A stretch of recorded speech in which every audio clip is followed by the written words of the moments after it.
Hello everyone, welcome to my channel. Please subscribe and keep watching more details.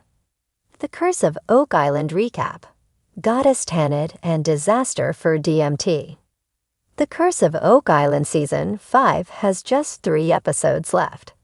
Still no gold dance from Gary Drayton, but this week did see the team cover a lot of new ground. Thanks to last week's agreement reached with Tom Nolan, the team were able to continue their exploration of the lots owned by his late father Fred, with interesting results. We also saw New York-based historian Zena Halpern make a return to the show as she introduced a theory that the medieval cross found on the island could be a representation of the Goddess Tanit. Meanwhile, operations at the Money Pit area took on a new twist, with disaster striking the DMT shaft. Here's 10 things we learned in Season 5, Episode 13. Hopes were high at the beginning of the episode as the DMT shaft, named in honor of Drake Tester, made excellent headway into the ground. Located 10 feet from where the team previously dug the shaft known as H8, the hammer grab tool was seen bringing up vast amounts of mud and not much else. But that was a good thing because it meant they were most likely drilling through unexplored ground. There was a small amount of wood, probably from the so-called chapel shaft, but other than that things were looking good. Unfortunately, by the end of the episode things had taken a huge turn for the worse. Historian Zena Halpern, an expert in ancient seafaring, returned to the show this episode, at least in voice. Rick Legina, local historian Doug Crowell, and metal detecting expert Gary Drayton phoned her to get her take on the mysterious medieval cross found at Smith's Cove by Gary earlier in the season. Her theory is that the cross, made of lead and with arms that curve forward slightly, was a depiction of the Punic and Phoenician deity Tanit. Zena said that as well as being revered as the goddess of fertility, love, and motherhood, Tanit was also the protector of sailors on the high seas. Zena also believed that the Templars would have revered her after coming across her symbol during their time in the Holy Land. After the team told her how one of the human bones found earlier in the season came from someone with Middle Eastern ancestry, she said, "Oh my God. Well, the only word I can say right now is wow. Congratulations. This is stunning. This is the find of the century." You can find out more about Tanit and whether she could have inspired the cross here. It has to be said that Rick didn't appear completely convinced by Zena's theory, although he was certainly interested in the idea that the cross might not actually be a crucifix. He said after their phone conversation, "I do know this, that she's excited and Gary is over the top happy. Is it an incredibly interesting find on Oak Island? You bet it is.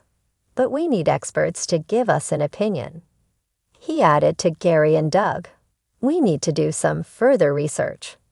I'm not saying that I don't believe her, but there's always a benefit to corroborative evidence."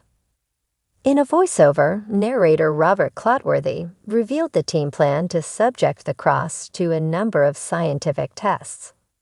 He said, "If it can be determined that the object really does date back to the 14th century, or even earlier, they may have come close to proving that members of the Knights Templar really did come to Oak Island, and that the Money Pit might be much older than previously thought."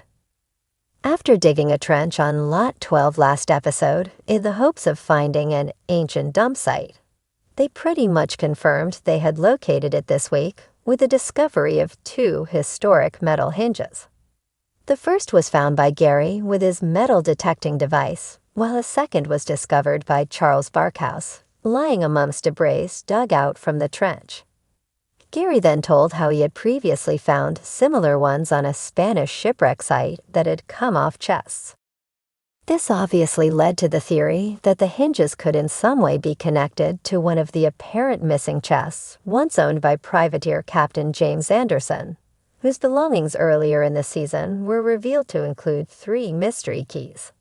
Alternatively, could they be connected to the skeleton key found on the island by Fred Nolan, and which the team were shown by his son Tom last episode, Drain the Swamp?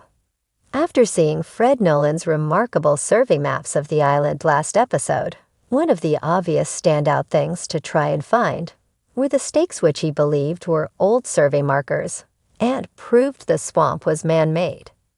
So this episode, the team headed to the apex, which lies on one of the lots owned by the Nolan family, and drained out several small ponds. Rick then got in wearing his waders and pulled out a stake. What was interesting about it was that it exactly matched Fred and Tom's previous descriptions of the stakes.